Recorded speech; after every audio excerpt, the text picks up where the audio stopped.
Good morning, Rabbi Isai. Liludish Masimi Merosirus Pas Mordechai. Daf Kufyud Gimel Amar Aleph. 5 lines down. This is what we were discussing yesterday. The Para Duma, the halacha is, you see the Beis HaMikdash over there? You can even see the entrance to the Beis HaMikdash, to the Heichal. That's the big door, the giant building's the Heichal. The Para Duma, what area of Eretz Yisrael is the Para Duma right now? But where is that? Huh? So whoever says Yerushalayim is making a mistake. This is not Yerushalayim, because Yerushalayim ends right over here by this wall. Right? That's Mechutz L'Chaimas Yerushalayim. But anyway, you're supposed to be on Har HaZeisim. It's true, it's on Har HaZeisim. Just don't think Har HaZeisim Yerushalayim of then. Maybe today it is. And you do this. Okay, that's weird with the, but you do Azaz Saddam. The reason why there's a giant pile of wood is because we don't know how long, when the next time we'll find the Para Duma, and we have to take the ashes of the Para Duma, we burn it, and we use the ashes, we mix it with the water from the spring, and we sprinkle it on people that have Tumah Sameis. Now we don't know how long that'll last, sometimes it's hundreds of years. So we pile up a ton of wood, maybe even more than this pile, and we burn the Para Duma on it. And I'll show you a video of it in a second. And that part of burning with the wood, all the wood becomes the ashes, and that's what we can use. Now, it says in the Mishnah that if you do this outside of its place, not over here, you don't get kares. It's not like taking a oila and shechting it over there, because if you did that, you shech the oila over there, put on a mizbeach over there, you'd get kares. Doing the avodah of the Para Duma is different. But if you do a chutz megita, you pater. My chutz megita, what does it mean outside of its gita? They checked Eretz Yisrael to see that there's no bones, there's no dead people buried there, called Tumas Kever Atahoim. Atahoim means the depth, meaning an unknown grave. Maybe there's an unknown grave. And that's basically why we have a lot of Agadah today talking about the Mabel and the bones that got mixed into the ground over the Mabel, and there's bones inside the ground. Now, that only could apply if you hold that there was a Mabel in Eretz Yisrael, but we all know from Cheder that there's a Shita that says there's no Mabel in Eretz Yisrael. He did the Para Duma in a place that wasn't checked for bones. Now, there could be Tumah there. You don't want Tumah. But we checked the entire Eretz Yisrael. There's no bones in Eretz Yisrael. There's no dead people just laying around. So what does it mean in the Mishnah? He did it inside the wall of Yerushalayim. You're supposed to do it outside the wall, like in this picture. He did it inside. As the Gemara, do it over here, but to the left. Go on the other side of the Beis HaMikdash, facing the back of the Beis HaMikdash. That's possible. Why is that possible? It's actually a possible. If you shecht it not opposite the entrance to the Beis HaMikdash, psula. It's literally possible. Shenemar v'shachat v'hiza. We have two psukim over here, one after the other. Pasuk Gimel says, "V'haitzi oisol mechutz l'machane b'shachat oisol lefanav." You shecht the Para Duma in front of him. It doesn't say where. In Pasuk Dalet says, "V'hiza, v'hiza." You see, v'hiza. You do the sprinkling. Shalom Aleichem Yaakov. El noichach pnei el moed. It tells you exactly where you have to do it, facing the opening of the Beis HaMikdash. So we have what's called a hekesh. You could compare Pasuk Gimel to Pasuk Dalet. It doesn't say Pasuk Gimel where it is, but Pasuk Dalet does say where the Hazah is. So we'll say the same thing applies to the Shechita. Pasuk Gimel is Shechita, it's also El Noichach Pnei El Moed. You have to do it facing. And if you don't do it facing, you're over. It's not a good Para Duma.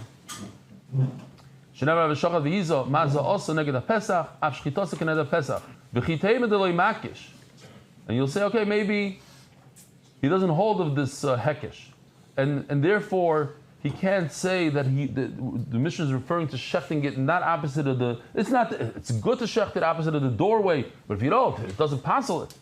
Vayitmar. I'm just going to read it because I don't know what to do over here. It says to take it out. Oh, Srafa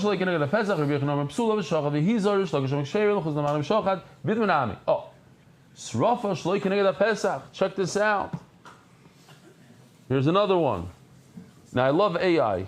And I have to keep on reminding myself that we're just in the first few months of AI. Well, I mean, literally, this is the beginning.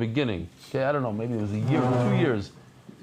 But the technology evolves every 2 weeks. A new product comes out. So we're still holding with these issues that this dead cow suddenly pops his eyes open in the middle. Well, okay, but still part of it. There's a little wink there. Okay, so that's streifa, the streifa of the cow. Vidma, srafa shaloi keneged Pesach. If you did this, not opposite the doorway, Rabbi Yochanan Amar Psula, Rabbi Shaya Amar Ksheira. Rabbi Yochanan Amar Psula here, it says Mefurish, he holds of the hekesh v'sara v'hiza. Rabbi Shaya Amar Ksheira, al pirsha Yisrael. You should burn it with its waste. Now it's an interesting thing for the Torah to tell you, burn it with the waste. The Torah usually doesn't talk about the waste. So perhaps we could learn from the word pirsha, which means waste, but we could do like some sort of limud. It means where it separates to death. Rashi says that we don't really know where it's going to die, because after an animal dies, it convulsions and could move away from there. So we don't really have an exact spot. Amri, Kamar. So again, so we're going back to the question, why do you say that he shechted it inside the walls of Yerushalayim? Say that he shechted it outside the walls, but not opposite the door. He says, that's not a big chiddush. The chiddush is inside the walls of Yerushalayim. That's far away, on Har Zeisim, not opposite the doorway. It's far, so it's pashut that it's not a good shchita and streifa. But even if you shechted it inside the walls of Yerushalayim, and you're so close to the Beis Hamikdash, and you say that it's kosher, kamashmal, and it has to be outside the walls of Yerushalayim, and it has to be opposite the doorway of the Beis Hamikdash. Rabbi Yochanan says they checked the entire Eretz Yisrael. What's the source of the machlokes? Mar Sova Yarad Mabel Eretz Yisrael, Mar Sova Lo Yarad. The question is, and we're going to have a video, it's beautiful. In the video, you'll see what it means not to have a Mabel in Eretz Yisrael. The question is, was there or wasn't there the Mabel in Eretz Yisrael? It's possible that the whole world had water and there was like walls around it, no water in there. Rabbi Yochanan says there's no Mabel in Eretz Yisrael, therefore there's no dead people floating around. They didn't get mixed into the mud over there. So there's no concern. It's Badok, Eretz Yisrael is Badok. Omer Rav Nachman by Yitzchak Ushnei Mikra Echad, Rabbi Yochanan and Shlakish, they argue in the same pasuk. It says, Ben Adam, because we're talking to Yechezkel, Ben Adam, and Mar La at Eretz Lemit Tahirahi, tell Eretz Yisrael, you're a land that's not tar. Legushma b'yom zam. Rabbi Yochanan Sovar at Tmui Metamakra. The pasuk is asking a question. Eretz Yisrael mila mitahira. Aren't you tar? Klum yardu alayich kshom b'yom zam. Did it rain? Was there a mabel on the day of anger, on the day of the mabel? There's no water in Eretz Yisrael. No, it's not a question. You just read it like you read any other pasuk. Eretz loy mitahirat. It's the same exact words, but it's Eretz loy mitahirat. Hashem is making a statement. It's a fact. You should know Eretz Yisrael is not tahar. Mila yardu alayich gishom b'yom zam. This is a question. The question is on the second part. Didn't it rain during the Mabel? In other words, Rav Shlokish holds that it rained all the entire world, and therefore there were a lot of dead in Eretz Yisrael. If there's dead in Eretz Yisrael, you don't know where you're stepping. And in order to make the Parah Duma in the right way, you have to check, you have to take an X-ray machine and go over the ground over there, make sure there's no bones. They were super makpid on the Tumah of Parah Duma, that the one drawing the water is going to be a child that was born without Tumah. How do you do that? Chatzeres Hoyib Yerushalayim. They made special, how do you say chatzer? Courtyard. Special courtyard in Yerushalayim. Benuyois ala sela. They were built on top of the stone. Betachteim chol, and they had a hollow to them. Now this hollow, mipnei kever atoim. We know that if Tumah is by kever, Tumah goes all the way to the Shemayim. Unless you're able to put a roof over it, and there is at least a tefach between the dead, and the roof. If there's less than a tefach, then the tumah breaks out of there and goes straight up. So you need to have some sort of hollowness. A chalal, spoke about it many times here in Bet Shemesh, here on the street, as in the right here. Those are the pipes, but they thought they found the bones and the whole thing. And then they built a street. So they built like the street is built like on a sort of like a bridge on stilts, and it gives enough room for the tumah. And also they put a pipe in there, so there's giant pipes on the grass between the two lanes. There's big pipes, and the tumah could escape through the pipes. That's a different sugya, but there's ways to get it. That's why they put a halal tefach. They put like at least a tefach above the dead, and that allows that the tumah shouldn't pop out. Umevim nashim ubaros. They bring pregnant women, v'yoldos, and the women give birth right there in this chatzar. It's a pretty hard life. You can't leave for 8 years. Umegadli sham b'neim lapara, and they bring up their children there, so that their children should never have tumah. Umevim shvarim al gabeim v'al gabeim blosses. Now the problem is, how are these boys that are not tamei going to draw water from the shilayach? If their feet are dangling from the horse, from the bull, so their feet could become tamei from any kind of bone that the horse is going over. The bull. Huh? The shvar, not a horse. Yeah, the bull. Yeah, I'm just saying. Yeah, whatever vehicle they're using chosher, the shvar. Always the bull. Okay, dafka bull, and they put a nice door on the bull, so it's nice and wide, so that their limbs don't come out beyond the door. And these children sit on top of these doors. And again, super makbid. They're not going to use metal. They're using stone. Not makabel tumah. Umilu, and they filled up the water from the shilayach. And the Gemara's question is, you see that we're always chayshish for dead people in Eretz Yisrael. Why do you have to go through all this? If there's no dead, according to Rabbi Yochanan, there's no dead. There's no mabel. And therefore there's no chashash for any bones just laying around in Eretz Yisrael. So why were they so makbid? So let me just show you this video, gewaldige stuff. There's one. This is not the I'm talking about a different video.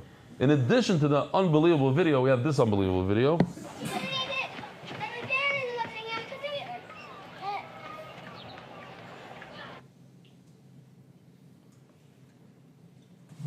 This is the halal. There's a dead person over there. So even if there's a dead person, the tumah stops by the opening like that. They're on doors, waving to the camera in the time of the Beis Hamikdash.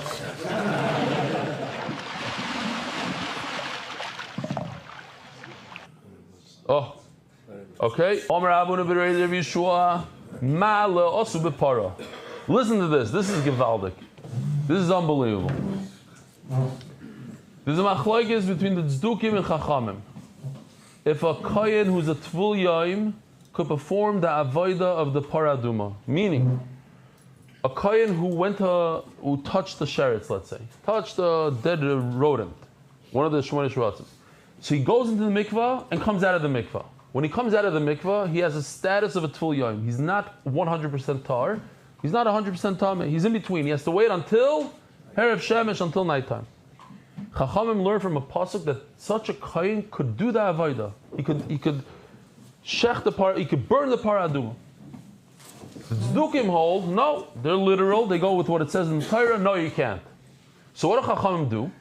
Chachamim want to show Klal Yisrael that the tzdukim are wrong. They take a kohen, they take a sheretz, they touch him in the face with the sheretz. They go like this, and they say, "Get into the mikvah."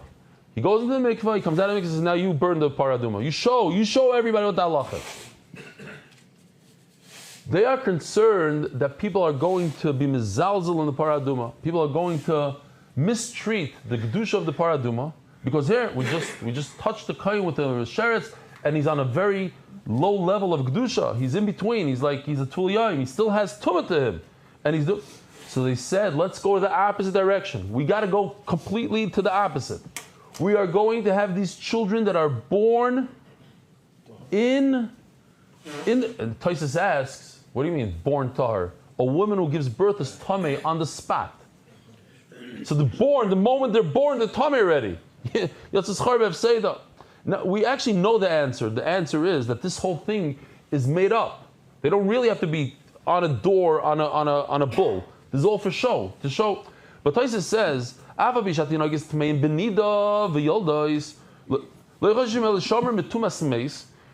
we were only concerned about Tumas Meis and Tumah Yoitzim Gufan Kiloin Balkari.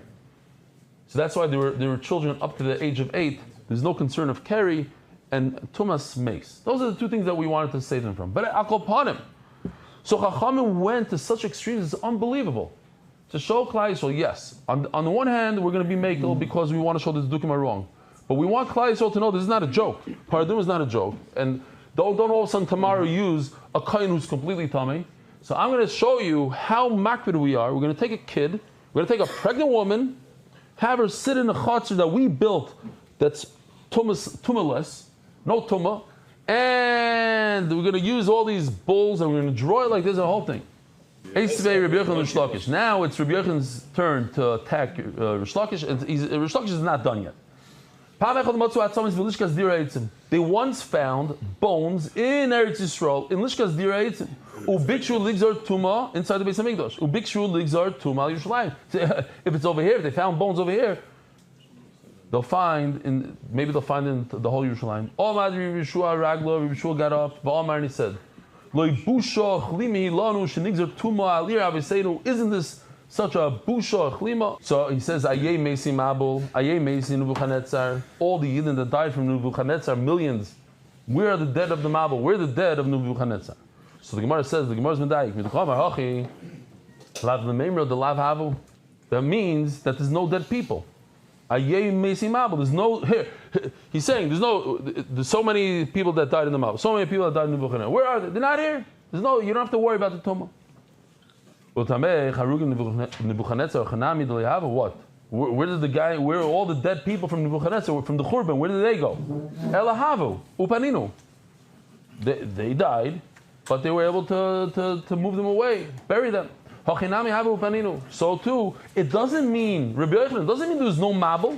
It means there was a Mabul, and they took the dead and they buried them. But at the end of the day, says the Gemara, but if they actually removed them, so what are you concerned about? So you, Rabbi Yochanan, what do you say? So there's no dead people. So even according to Rish Lakish, they were removed from Yerushalayim, but not from the whole Eretz Yisrael. And that's why I told you, if you look at this picture, it's a little tricky. They were removed because we're used to the Har HaZeisim in Yerushalayim. But this right over here, where they do the Paraduma, is not in Yerushalayim. That they never cleared off. They only cleared what's inside the wall. Some say, since this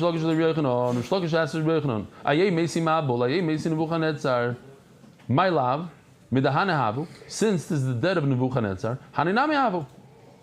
in other words, there's a Mabul in Eretz Yisrael. They got rid of the dead of Nebuchadnezzar, but the ones from the Mabul never happened. You can't compare one to the other. Just because he said it in one sentence, he said, where's the dead of the Mabul? Where's the dead of Nebuchadnezzar? We don't have either of them, but for different reasons. We don't have the dead of the Mabul because they were cleared out, and we don't have dead we don't have dead of Nebuchadnezzar because they were cleared away, and we don't have the dead of the Mabul because there wasn't a Mabul. It was never a Mabul, not because they were cleared away. What? In Eretz Yisrael. In Eretz Yisrael, of course, in Eretz Yisrael. Eisvei. So now Rish Lakish asks Rabbi Yochanan another question. It says before in the pasuk, Mikol shebecharava meisu, and it seems like Rabbi Yochanan doesn't argue on this pasuk. He doesn't even try to explain the pasuk differently. It says anybody that was on dry land on Charava died. So Bishloima lididi damina yard mabul Eretz Yisrael mishum hachi meisu. I say that there was a Mabul in Eretz Yisrael, so everybody throughout the whole world, even in Eretz Yisrael, they died. Eladach. But according to you, why would they die in Eretz Yisrael? And Rabbi Yochanan doesn't argue. He says they did die in Eretz Yisrael. There's just no Mabul in Eretz Yisrael. He says Gemara Mishum Havla. From the heat, in Baba Kama we learned Havla is like bad air, no oxygen. But over here it means more, it's something similar but different. The heat The extreme heat, you die from the steam. The steam coming off the hot water all over Eretz Yisrael, around Eretz Yisrael, killed everybody in Eretz Yisrael. Rav Chisda, Beroitchim kilkulu, their sin was with zera, uberoitchim nidainu, so that's why they died with hot water. The Zevachim vayishoiku hamayim. It says the word vayishoiku. What does vayishoiku mean? So we see that word in Megillah Esther. What does it mean? That the anger of the king cooled down. It went from being hot to cold. So therefore water, vayishoiku, it cooled off. Meaning that yesterday it was hot. So you see from here that the water was hot during the Mabul. Over here, it's Rabbi Yochanan asking Rish Lakish, not Rish Lakish to Rabbi Yochanan. Rabbi Yochanan says, according to me, there was no Mabul in Eretz Yisrael. That's why the Torah says there was dry land. There's one place that had dry land, it was Eretz Yisrael. But according to you, Rish Lakish, my Charava, why is it dry land? Says Gemara, because it was dry before the Mabul. So why is the Torah called dry land? Everywhere was Micro Charava. Rav Chisda. The Omer Rav Chisda, B'dara Mabul and Nigzer Gzeira al Dogim Shebayam. You'll see this also in one video. He ties in the entire Gemara. It's unbelievable. One thing I don't think it says MDY in the video. I'm going to show it in like schools and stuff. It's going to be a classic. This one. Nigzer Gzeira al Dogim Shebayam. There was no Gzeira on the fish in the ocean. Ask the Marsha, if you take a look in the back, you'll see that there's only like 5, 6, 10 pages, very few Marshas on this Masechta. But he asks, if the water was boiling, how did the fish live? How can fish live in boiling water? So he answers a very simple answer. The water that was boiling is the new water introduced to the world. Everything above ground. But the oceans, they remain cold. There's no reason for them to be roitchim. If they're not going to die anyways, why boil up that water? According to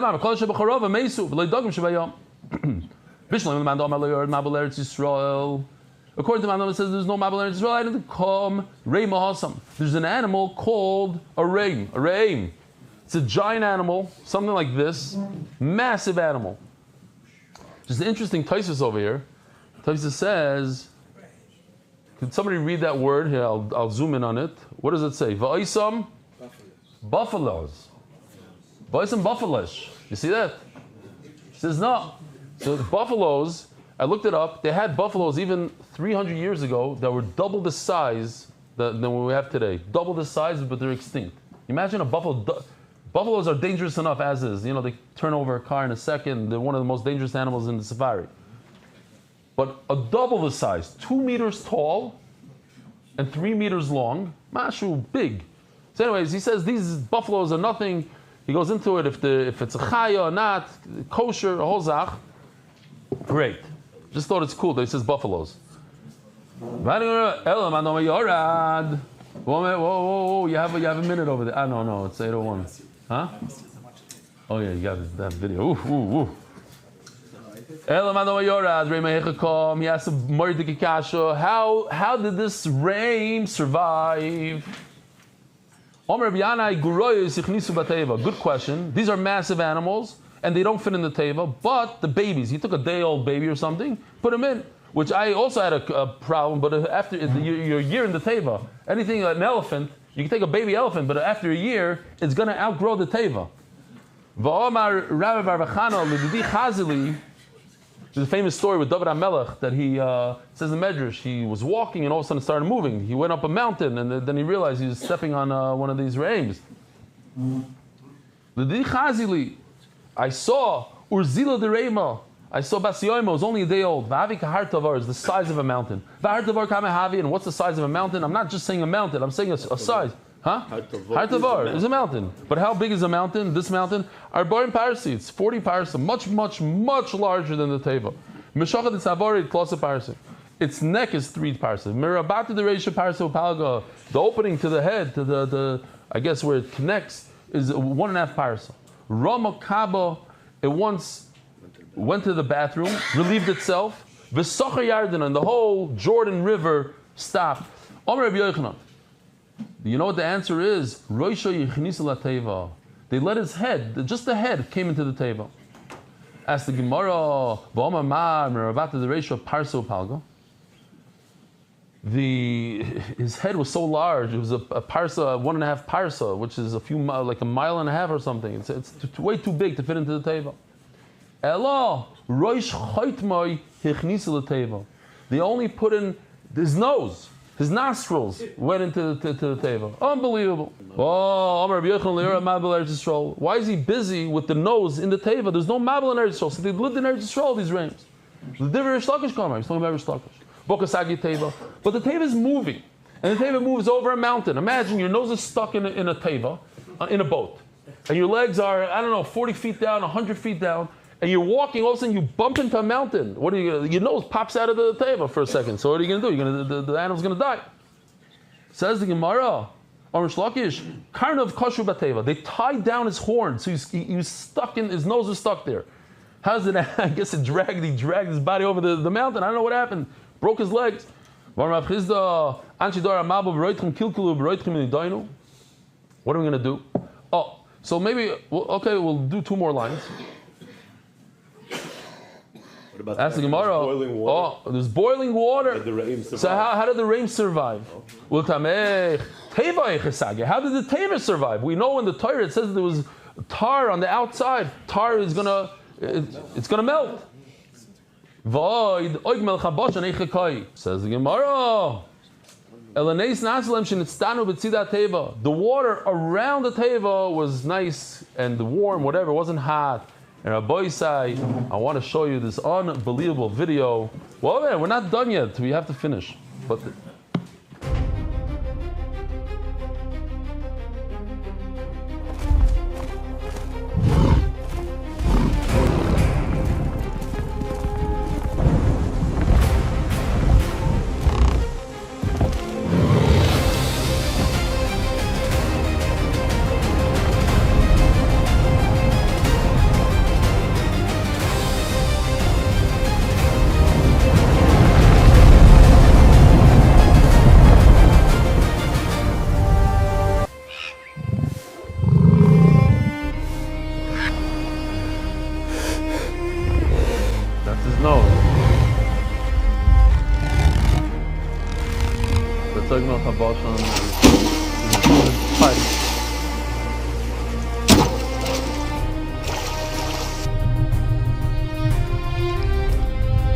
Dogim Shebayam, they were saved.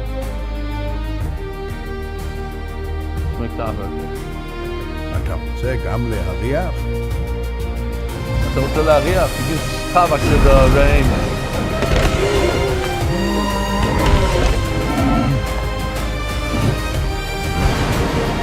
This is Eretz Yisrael. No mabel in Eretz Yisrael according to Rabbi Yochanan.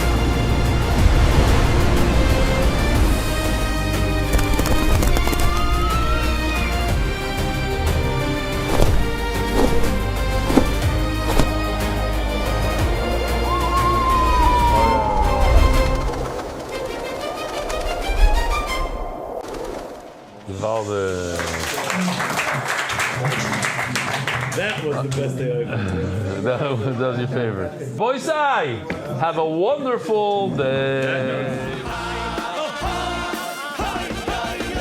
Merit the schus of spreading Torah throughout the world. Sponsor a shir today. MDYsponsor.com or sponsor at MDYDAF.com.